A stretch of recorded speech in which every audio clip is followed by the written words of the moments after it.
అదే RTV app వార్తల్ని క్షణాల్లో చదివే అవకాశం ఉంటుంది. ఒక న్యూస్ పేపర్, ఒక టెలివిజన్ ఛానల్ మీ చేతుల్లో ఎప్పుడూ ఉంటాయి.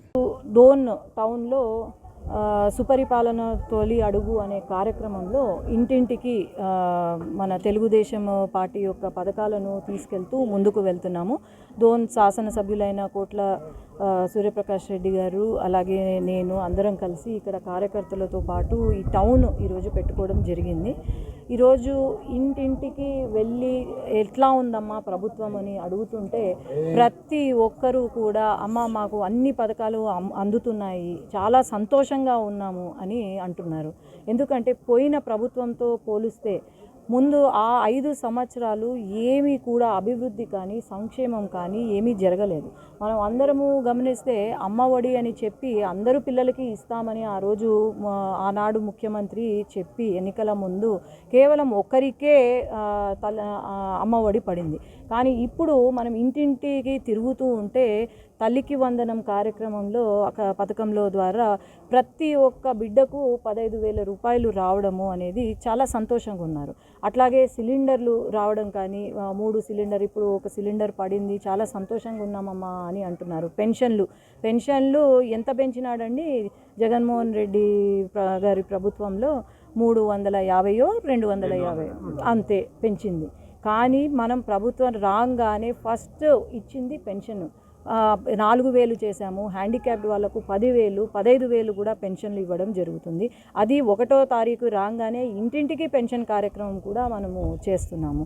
అట్లాగే ఈరోజు నారా లోకేష్ అన్న ఆధ్వర్యంలో మనం గమనిస్తే ఎన్నో పరిశ్రమలు రిలయన్స్, లూలు కానీ లేకపోతే ఎల్జీ కానీ ఇలా ఎన్నో పెట్టుబడులు మన రాష్ట్రానికి వస్తున్నాయి.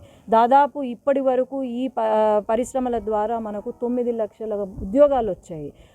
ఈ 5 సంవత్సరాల కాలంలో 50 లక్షల ఉద్యోగాలు కల్పించే బాధ్యత లోకేష్ అన్న తీసుకున్నారు. కానీ మనం గమనిస్తే వైఎస్ఆర్సీపీ ప్రభుత్వం హయాంలో ఒక్క ఉద్యోగం కూడా లేదు. ఉద్యోగం పేరుతో వాలంటీర్ ఉద్యోగాలని చెప్పి అందరూ 10వ తరగతి ఇంటర్మీడియట్ చదువుకున్న వాళ్ళ బ్రతుకులు నాశనం చేసి వాళ్ళను చదువుకోనివ్వకుండా ఈ వాలంటీర్ జాబులతో సెటిల్ అయిపోయారు. ఇది అభివృద్ధి సంక్షేమం అంటే ఏంటో మరి మన తెలుగుదేశం పార్టీ ప్రభుత్వం నుండి నేర్చుకోవాలి. ఈరోజు వీళ్ళు మాట్లాడుతున్నారు, ధర్నాలు చేస్తున్నారు, లేదంటే ఆయన పాదయాత్ర చేస్తారంట. ఏ మొహం పెట్టుకొని పాదయాత్ర చేస్తారు అని నేను ప్రశ్నిస్తున్నాను. మీరు చేసిన పనులు 5 సంవత్సరాలు ఏదైతే పనులు చేశారో ఆ పనులు ఏం చేశారు, అభివృద్ధి ఏం చేశారు అని చెప్పి పాదయాత్ర చేసే అర్హత వీళ్ళకు ఉంది. కానీ ఊరికే రౌడీలను వెనకాల వేసుకొని ఏదో బెదిరిస్తూ పోతే ఎవ్వరు బెదిరిపోయే వాళ్ళు ఎవ్వరూ లేదు. తెలుగుదేశం కార్యకర్త అనేవాడు బెదిరిపోయేవాడు కాదు.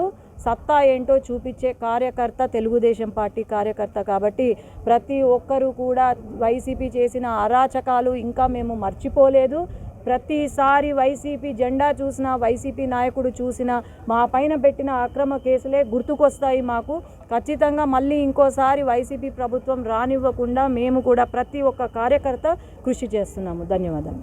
మరిన్ని వీడియోస్ కోసం ఛానల్ ని సబ్స్క్రైబ్ చేయండి. లేటెస్ట్ అప్డేట్స్ కోసం వాట్సాప్ ఛానల్ ని ఫాలో చేయండి.